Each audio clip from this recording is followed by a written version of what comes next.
Thank you everyone for joining us today as we cover the challenges of Hyperion support. We have Chris Chase, our managing partner of the Bean Consulting Group. Chris has over 20 years experience in the industry, so we're honored to have him here today. Thank you, Chris, for your time. My pleasure.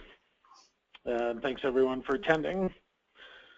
So today we're going to talk about the challenges of Hyperion support and discuss sort of the transition that Hyperion applications have made from being an application used primarily just in the finance office to becoming more of an enterprise solution.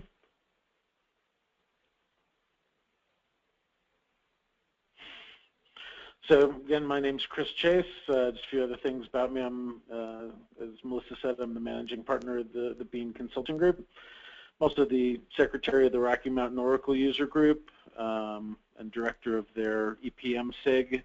And I'm also on the board of directors of the Colorado OAUG. So if you guys are in the Rocky Mountain, Colorado area, we'd love to have your participation in those groups. And just a little bit about the Bean Consulting Group. We're a solution provider specializing in EPM solutions, primarily S-based planning, HFM, FDM.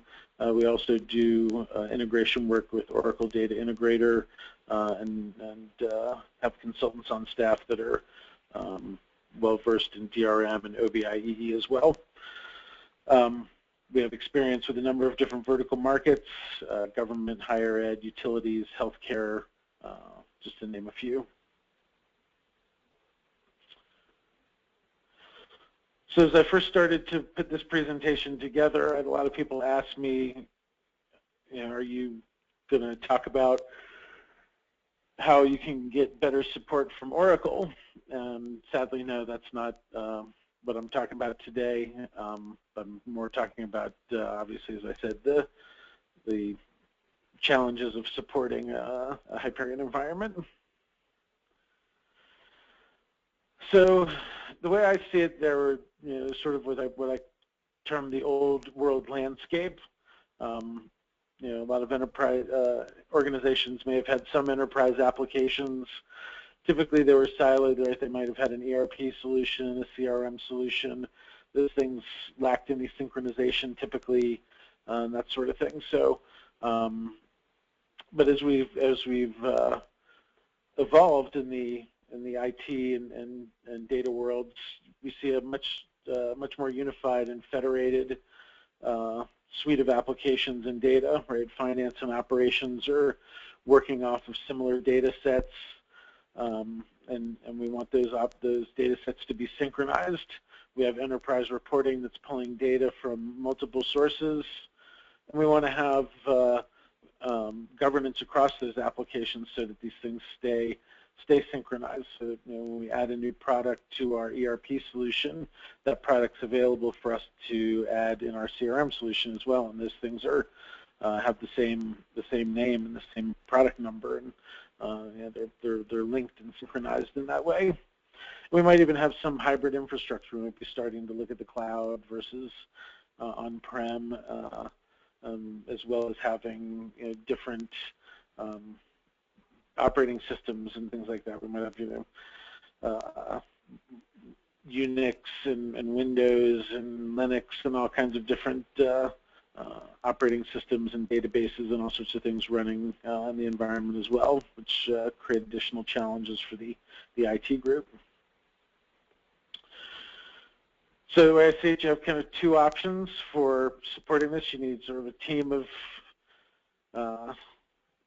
folks that are well versed on various aspects of the overall Hyperion suite and how it operates, or you need somebody like this. Well, since this guy is typically not available and he's off saving the world, we have to have that team of folks. So as an agenda, we're going to talk about the following items when it comes to supporting a Hyperion environment. The first one will be sort of understanding the process and workflow of the finance office. Next, we'll talk about metadata management, governance, and ownership of data. We'll talk about some of the tools, the SmartView tool, to connect to Hyperion and pull data out, and security and support for that tool, as well as reports. It's a little bit different, similar to SmartView, but slightly different way of getting data out and presenting it to users. And then lastly, we'll also talk about integration and data integration, and lastly, infrastructure, a little bit on infrastructure as well. So the finance office, their priorities typically are things, right, that have to do with the close, the monthly close, the annual close, doing their budgeting and forecasting on an annual basis, as well as on some perhaps rolling basis. Maybe their organizations are doing rolling forecasts or quarterly forecasts, that sort of thing. So that's, again, one of the tasks that the finance office is key on. Also, there's statutory reporting, right? The organizations, if they're public companies or have any sort of public reporting, they have their annual K to the SEC, the quarterly Qs that they have to get done. They have to get those done in a timely way. And in addition, the organizations typically have some additional internal reporting beyond those statutory reports that they have to provide. And then along with all of that, throughout all of these processes, there's the SOX compliance necessity of being able to provide process and governance around these processes.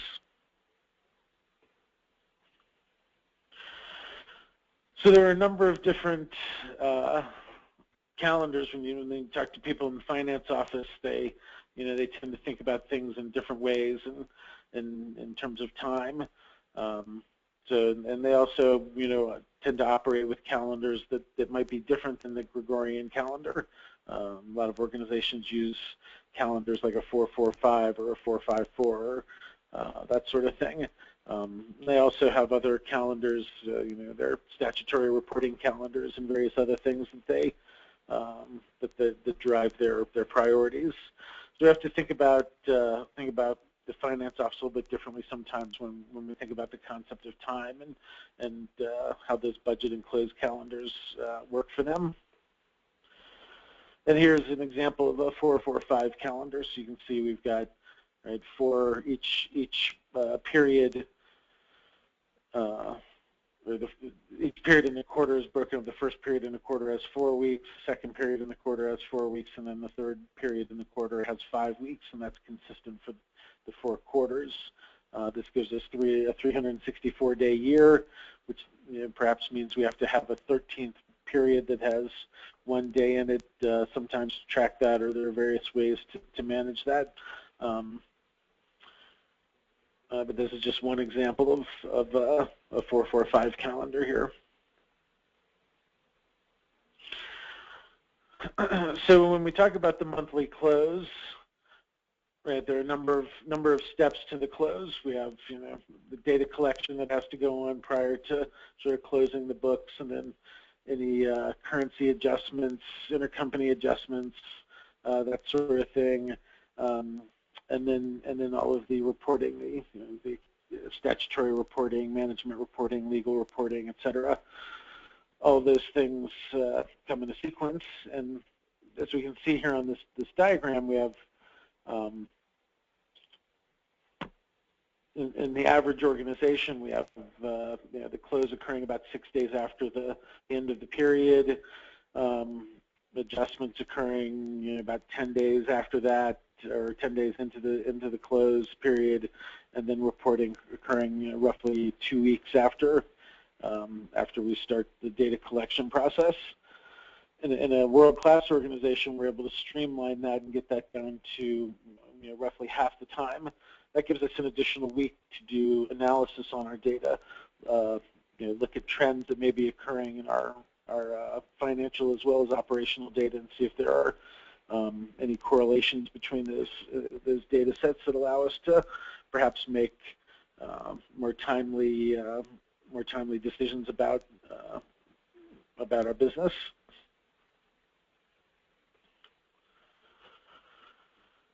When it comes to budgeting and forecasting, there are sort of three budgeting techniques, and then the last item there is the rolling forecast. We'll talk about a little bit as well. But when we talk about budgeting and forecasting, there are kind of these three different techniques. There's what's called an incremental budget, which means we start with either the prior year actuals or the prior year's budget, and then we make adjustments to that, incremental adjustments, are sometimes referred to as the deltas.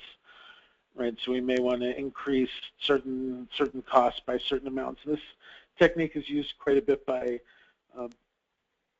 government and public sector organizations. The incremental budget is sort of the standard mechanism for budgeting in those sorts of organizations.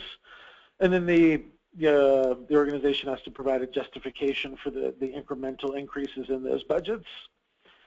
Problem with that is that you don't really do a thorough analysis sometimes of the business in order to truly justify the dollars that are being budgeted into certain areas, and it can lead to a sense of or sort of a feeling that you have to spend that money or you're not going to get it again the following year. The next budgeting technique is zero-based budgeting, meaning we start with a blank slate. Every cost, every expense, every revenue item has to be justified and proven out in some way, and then everything's rolled up. This is a popular technique of budgeting for organizations that want to do thorough analysis of their organization year over year and truly understand the drivers of their business, perhaps. And that takes us to this last budgeting technique, driver-based budgeting, where we align operational metrics with our financials, such that we have some correlation between certain operational drivers in our business that drive revenues and certain expenses, and this allows us to build a budget based on certain of those operational metrics. This technique is sort of what I would think of as the best technique, because you truly are aligning your finances with your operations in a way that allows you to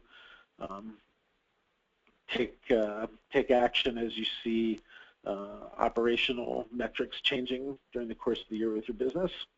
And this last item here, rolling forecasts, is a technique that allows us to every month update our forecast or our budget as we move through the year. And we'll talk a little bit about the difference between budgets and forecasts here in a second. But a rolling forecast is a technique we'll talk about here a bit more. It's a very powerful technique that allows organizations to track their business much more closely throughout the course of the year. So budgeting and forecasting, the primary differences here, right, is a budget is really a snapshot in time, right? We do annual budgeting. It occurs once throughout the year and is a sort of a preview of what we expect to occur in the following year. They are valuable in terms of measuring how the organization is performing over time against that baseline. But as we were talking about, rolling forecasts provide sort of a more up-to-date and a more frequent snapshot or view of the organization. Doing a rolling forecast allows for more efficient cash management, and again, as I said, allows for perhaps taking action during the course of the year as you see other factors in the organization as well as in the business climate perhaps changing through the course of the year. So this is just sort of a visual representation of a rolling forecast. As you can see here, the yellow indicates the forecast. So in this case here, what we actually see is sort of a 2-year rolling forecast. Right, we start at the beginning in the top. January has kind of 2 years looking forward of forecast. And as we increment the months, right, we layer an actual month in for each month. So as February comes, we have a green cell there indicating that January's are actual now. and we add another month on the tail end for the January forecast in that next future year out there. So this, this waterfall effect sort of gives you the view of how a rolling forecast would work. And then once we reach the end of the year there in December, we actually take a snapshot. We have a full view of that next year. We're able to take a snapshot and say, okay, that becomes the budget for that next year then. So this gives us a mechanism for doing quicker budgeting as well, because you're doing that rolling forecast through the course of the year. Your budget sort of falls out right away. So it makes the budgeting process, the annual budgeting process, much, much easier as well by using these rolling forecasts. And then coming back to the close calendar, if you're using a rolling forecast, it's extremely important to make sure you are closing your books in a timely way. If you think about an organization perhaps that's not closing their books and completing their close process, perhaps, and I've seen clients where their close process doesn't complete until roughly the 20th day of the month.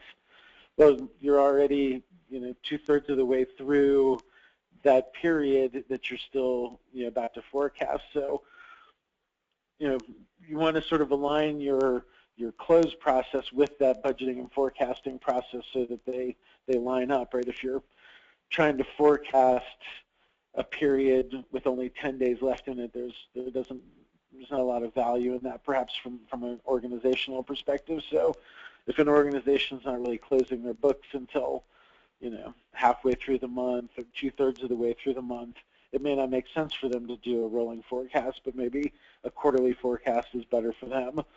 An organization that is truly closing their books within the first 5 days and completing their close process within that first week or week and a half of the month, there could be some value still in forecasting that period, because there is a fair bit of time left in that next period. So important to align your close process with the forecasting process as well.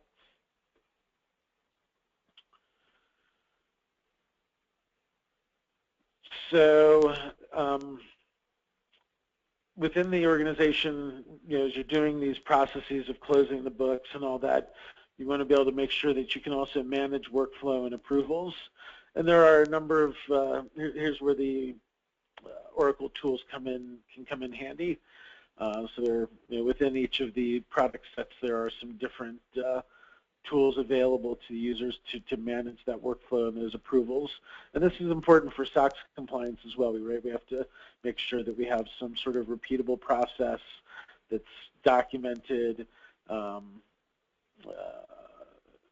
and has governance around it. So these tools can help with that as well. And those tools are within DRM, which is the metadata management tool.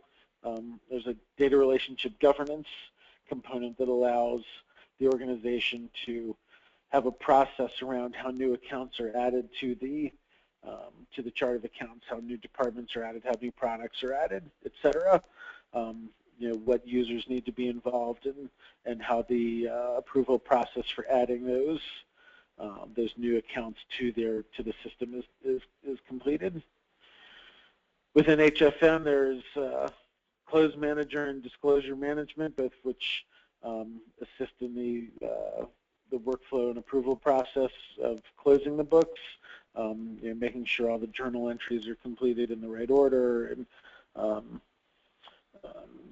and making sure currency conversions are completed by the appropriate person in the right time, and so on and so forth. So all of that stuff is all managed through the Close Manager suite within HFM. And then lastly, for the planning process, we have task lists and workflow, which kind of allow us to guide users through the budgeting and forecasting process, making sure things are being done in the proper order, the proper sequence every time, and there's sort of a checklist that's followed. Again, so you have sort of that governance around the process. And workflow allows for the approval process, right? So there's some review of the numbers as the budgets are rolled up and consolidated. So metadata, what is metadata? Metadata, right, as we've all heard, through news and various other things probably over the last few years, right? It's really data about data, right? It's information that describes the piece of data that we're looking at. And I tend to think about it as a lot of times also sort of the GPS coordinates of data, and we'll talk about that when we talk about point of view here in a bit as well. But right, metadata, we have to have some governance around it. So we talked about that a little bit ago, of how we need to have some process of making sure when we add a new product to our ERP system, that product number, that product description, all of those things are the same in our CRM solution that we attach product orders to customers and that sort of thing. So it's important that we have this governance so that we have data quality, data consistency, and it also is very important, or can be very beneficial during audits as well, having that governance around that metadata, having a process, having a mechanism around which those things are added. The options for metadata management within the Oracle suite, there's sort of what I call classic metadata management, which is done within each application on its own, so you don't have any synchronization between your applications. If you're using HFM and planning and some of the other tools there, the hierarchies and the dimensions within each of those tools is managed individually, and there is no synchronization between them. So that's not really the best for governance. The next is EPMA, which provides a shared library where dimensions can be shared between all the various applications within the EPMA suite. So they can be used for HFM, for planning, for HPCM, et cetera. So there's, but they can't be used outside, so I can't use those hierarchies or any of those metadata properties outside of EPMA, outside of the Hyperion suite. I have to use those exclusively for that. I can't use it for my ERP solutions or my CRM solutions and that sort of thing. And then the last two, ERPI, which has become FDMEE now, provides some mechanisms for integrating your ERP solution with your EPM solution. So you can use your chart of accounts in your ERP solution as a source for feeding your dimensions on the EPM, or on the performance Hyperion side. And then lastly, the holy grail here, DRM, data relationship management, is kind of that hub and spoke tool that allows you to really manage all of your metadata across all of your applications. ERP solutions, CRM, the Hyperion suite can all subscribe to the DRM hub for updates to metadata. So this is kind of the best of all suite of all the options, really, because it provides a mechanism where all of your applications can be in sync from a single source, and it provides the tools for governance, for the approval, the addition of new things, and the approval of those new things, and that sort of thing as well.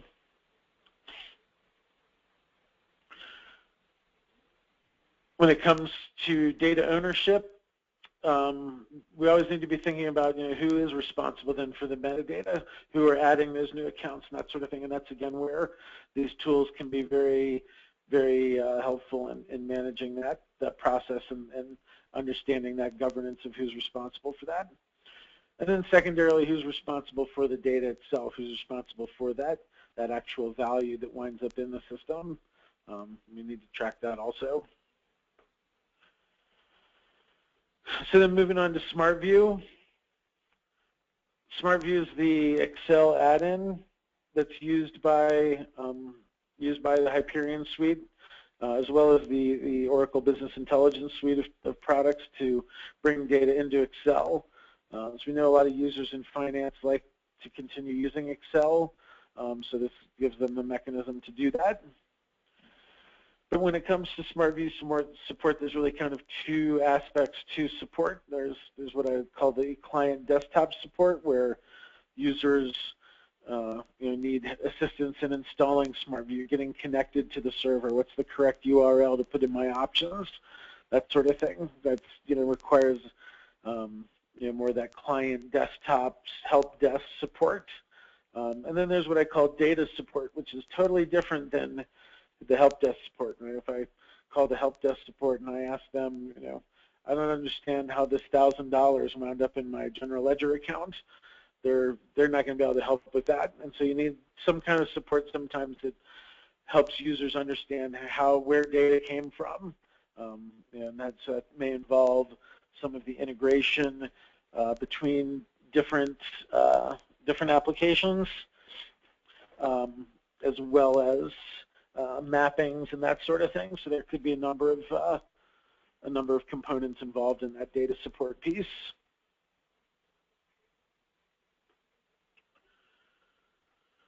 So I had mentioned point of view previously, and as someone who's supported Hyperion environments for a number of years now, in a variety of different environments, I can say with a great deal of confidence that almost all issues when it comes to data have to do with the point of view.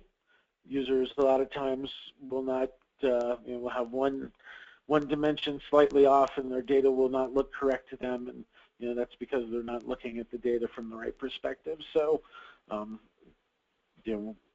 when it comes to supporting the data aspect of a Hyperion solution, always start with the point of view, and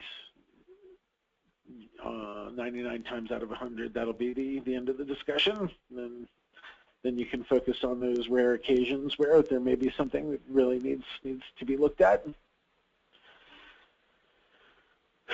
So FR as well, financial reports, there's another mechanism for getting data out of the system, but it's much more highly formatted, and provides a lot less mechanism for users to choose the wrong point of view, for example.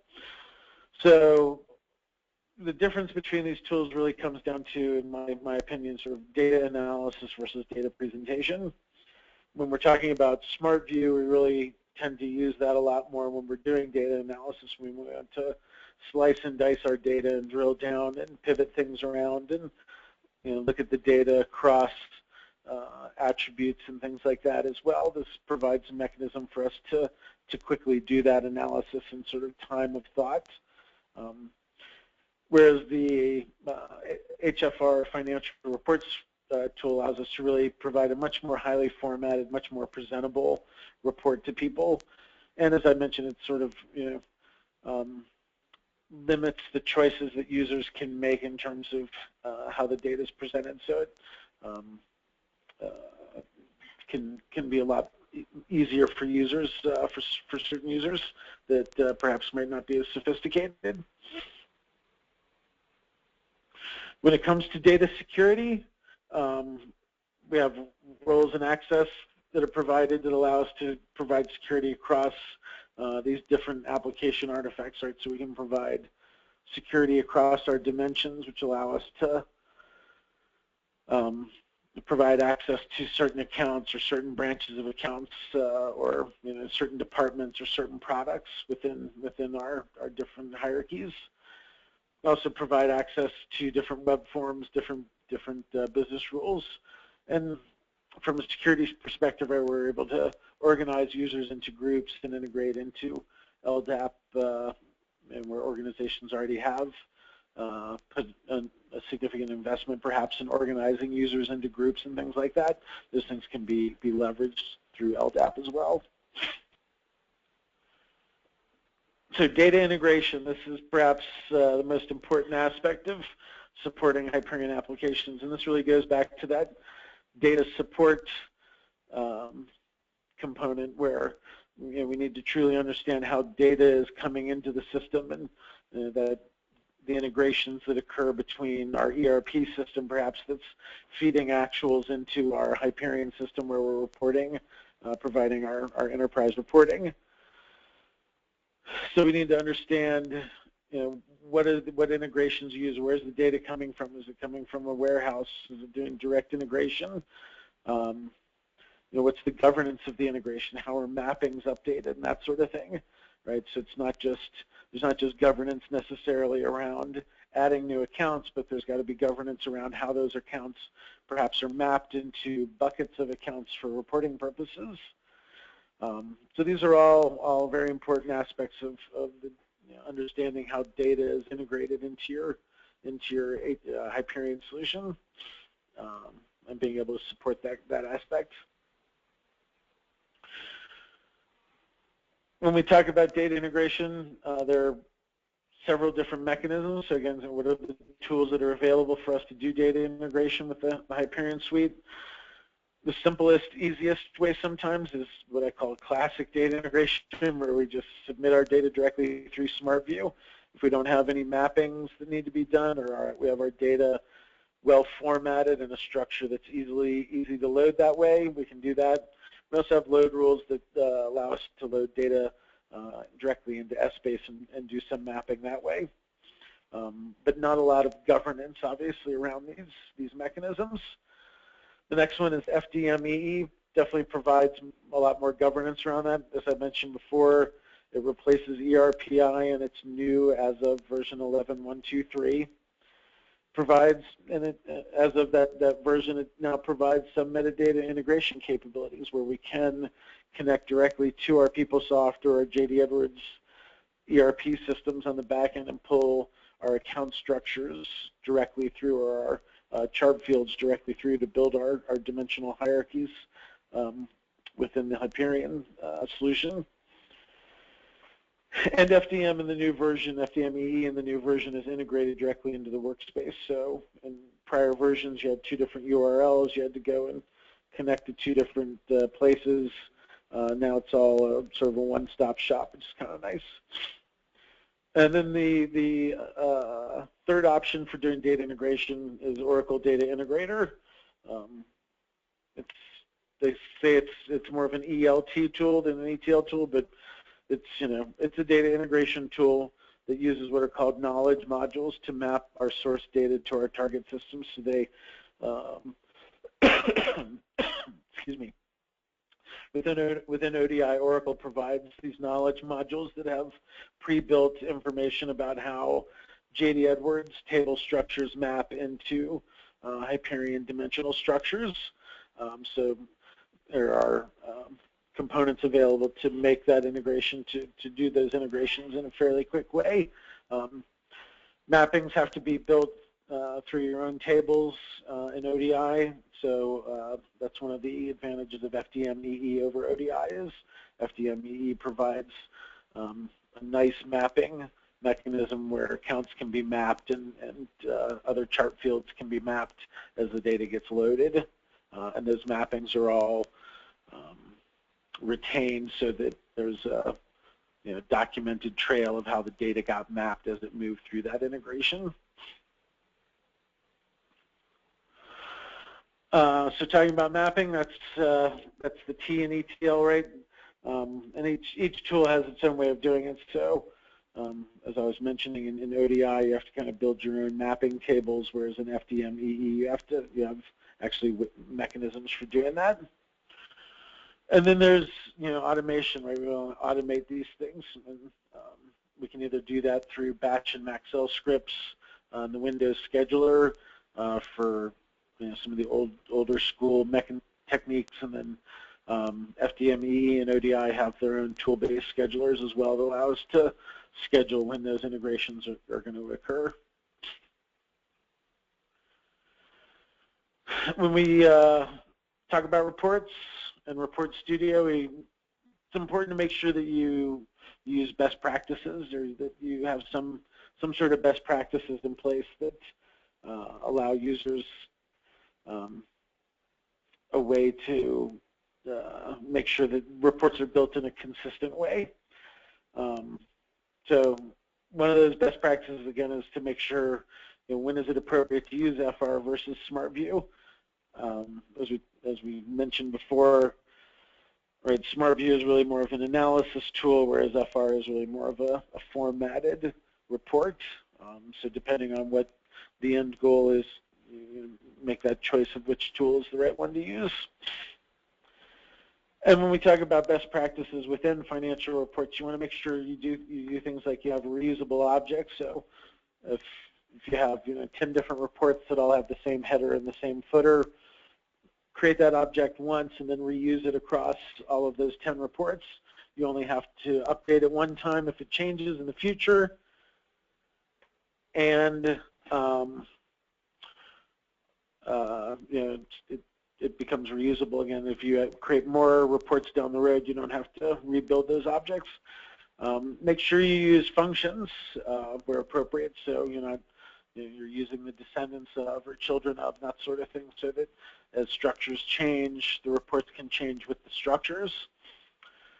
And make sure that you use calculations in the right place. You don't want to build too many calculations into your FR reports. That can really slow things down on the report server. So you want to make sure, if calculations are going to be showing up on a number of different reports, it might make sense to move those calculations into the SBase or planning or HFM solution, so that number one, the data that is being reported on in those calculations is consistent through the reports, and you don't wind up perhaps with somebody writing a calculation differently in one report versus another, and then you wind up with two reports that have the same metric but different values for that metric.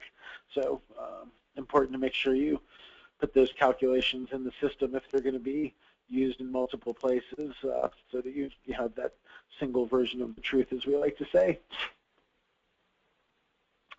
And then infrastructure.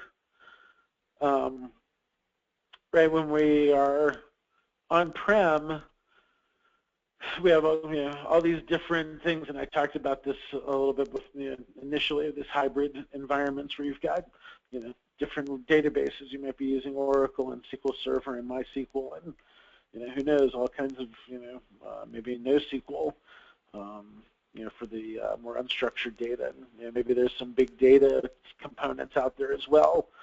Right, we've got all these things running on different operating systems. We got some stuff running on Windows and other stuff on Unix, and we have to have these things talk to each other. We've got different application servers and web servers, and right, all of these things need patches at regular times. So all that stuff said, right, it's important to understand that supporting the infrastructure side of this is extremely complicated, and the timing of these things has to occur in such a way where if we have patches to make, we only have certain windows of opportunity to do that, so that we don't affect the business as well. So supporting the infrastructure from on-prem can be very complicated. When layered with the support of the users or the user requirements of being able to access the systems.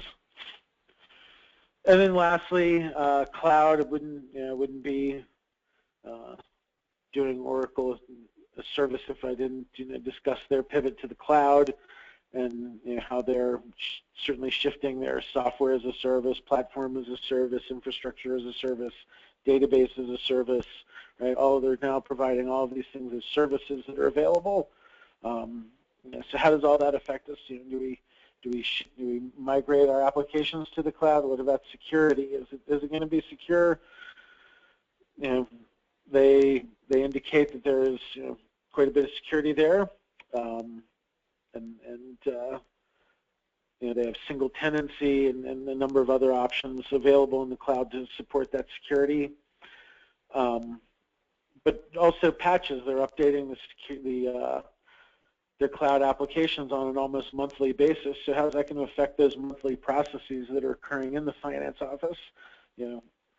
We have to do constant testing. If they're patching, providing updates every month, we got to be constantly testing those to make sure they're not affecting the results that come out of the system. So there are, while supporting the infrastructure may become easier by shifting to the cloud, there can be additional additional demands put on the organization as well by shifting to the cloud. So you gotta kind of think about this, both of those things. So again, kind of the Hyperion support pillars we talked about today, right? Understanding the finance office and their processes and workflow, understanding metadata management, governance, and how that is supported. Supporting users from Smart View and how data comes through and being able to support that. Financial reports, again, the data integration and how data moves between the applications, and then lastly, infrastructure. So again, my contact information, if you have any questions, my email, my LinkedIn, company website, blog, Twitter, etc. So with that, I will open it up for questions, if there are any.